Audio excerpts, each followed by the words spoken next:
ప్రత్యేకించి ఈరోజు ఒక హిస్టారిక్ డే. అసెంబ్లీలో కొన్ని దశాబ్దాల పోరాటం తర్వాత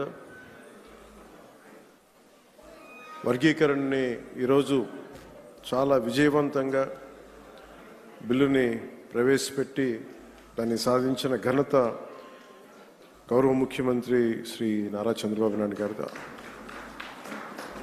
అలాంటి సక్సెస్ఫుల్ ఈ రోజున శాసనసభ్యులందరూ ఈ క్రీడా సమ్మేళనం తాలూకు మన ప్రైజ్ డిస్ట్రిబ్యూషన్ కానీ, అలాగే ముఖ్యంగా ఈ కల్చర్ ప్రోగ్రామ్ చూస్తే నాకు నేను చేసిన గబ్బర్ సింగ్ సినిమాలో నా పోలీస్ స్టేషన్ సీన్కి వచ్చింది, చచ్చిపోయాను నిన్న.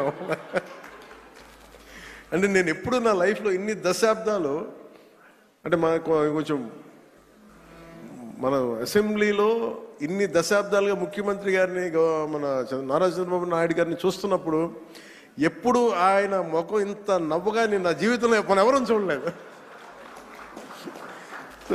అసలు ఎప్పుడు అంటే అంటే నవ్వే పరిస్థితులు ఉండవు.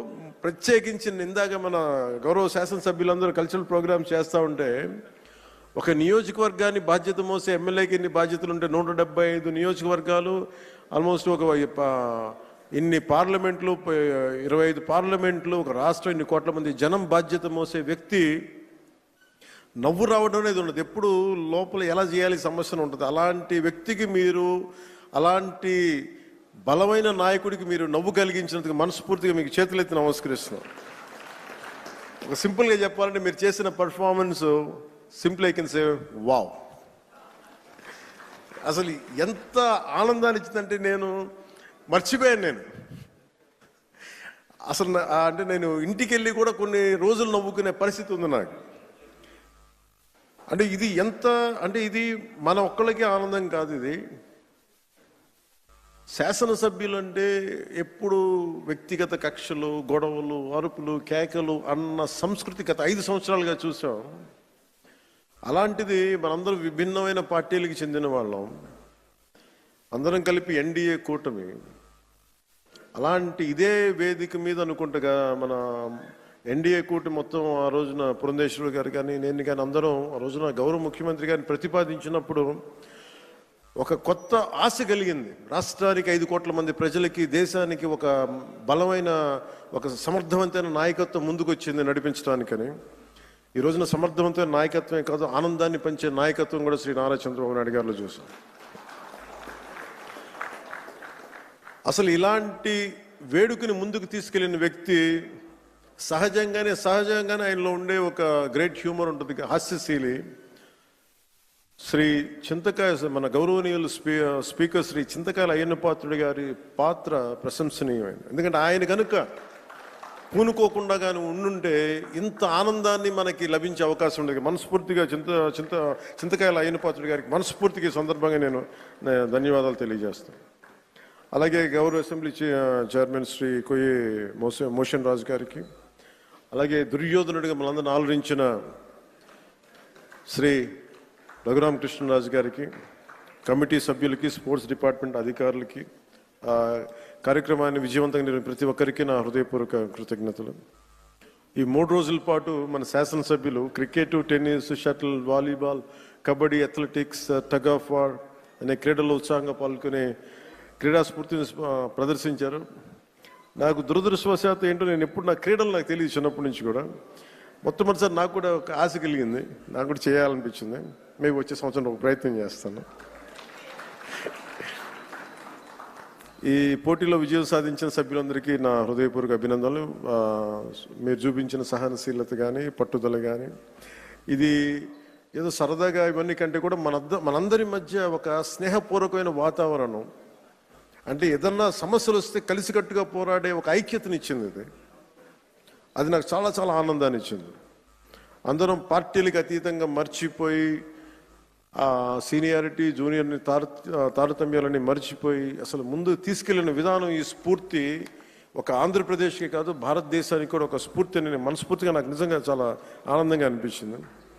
అలాగే దీన్ని ముందుకు తీసుకెళ్లిన ప్రతి అంశాన్ని ముఖ్యంగా ముందుకు తీసుకెళ్లిన ఎమ్మెల్యేస్ అందరికీ కూడా స్పోర్ట్స్ అథారిటీ ఆంధ్రప్రదేశ్ క్రీడా సాధికార సంస్థ ఈ కార్యక్రమాన్ని విజయవంతంగా అందించిన సహాయానికి నా హృదయపూర్వక కృతజ్ఞతలు తెలియజేస్తాను.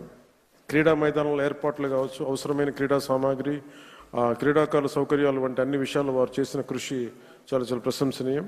శాప్ అధికారులు, కోచ్లు, మరి సిబ్బంది మన అందరి తరపున ప్రత్యేక ధన్యవాదాలు తెలియజేస్తూ, మీ అంకిత భావం వల్లే ఈ రోజున క్రీడా సమ్మేళనం ఇంత విజయవంతంగా సాగింది. ఈ సమ్మేళనం విజయవంతం చేసిన ప్రతి ఒక్కరికి నా మనస్ఫూర్తిగా అభినందనలు తెలియజేస్తూ, ఈ పోటీలో పాల్గొన్న ప్రతి ఒక్కరికి నా ప్రగాఢ అభినందనలు తెలియజేస్తూ, విజేతలకు మరొకమారు శుభాకాంక్షలు తెలియజేస్తూ, మనందరం ఈ స్ఫూర్తిని, ఈ ఆనందాన్ని ముందుకు తీసుకెళ్తూ ఈ ప్రజా సంక్షేమం కోసం, ఆంధ్రప్రదేశ్ అభివృద్ధి కోసం గౌరవ ముఖ్యమంత్రి గారి స్వర్ణాంధ్రప్రదేశ్ 2047 దిశగా అందరం అడుగులు వేయాలని, ఈ కనీసం నేను ప్రతిసారి పదే పదే చెప్తాను, ఈ ఆనందం కనీసం స్థిరత్వం ఇవ్వాల్సిన ఆనందం, కేవలం మనం ఈ రోజున ఆనందంగా ఉండటమే కాదు, ఈ ఆనందాన్ని వచ్చే కనీసం 1.5 దశాబ్దం పాటు మనందరం కృషి చేసి ముందుకు తీసుకెళ్తే తప్ప ఈ గాడి తప్పిన ఈ రాష్ట్రాన్ని గాడి పెట్టాలంటే కనీసం 15 సంవత్సరాలు కనీసం పనిచేయాలి. ఇది ప్రధానమంత్రి గారు 3వ ప్రధానమంత్రి అయ్యారు. అలాగే ఆయన 3 పర్యాలు నేను ముఖ్యమంత్రిగా చూడాలి, నాకు మనస్ఫూర్తిగా నాకు ఆశయం, కోరిక కూడా. ఎందుకంటే ఆయన అనుభవాన్ని మనం ఎక్కడ కూడా అసలు పక్కన పెట్టలేం.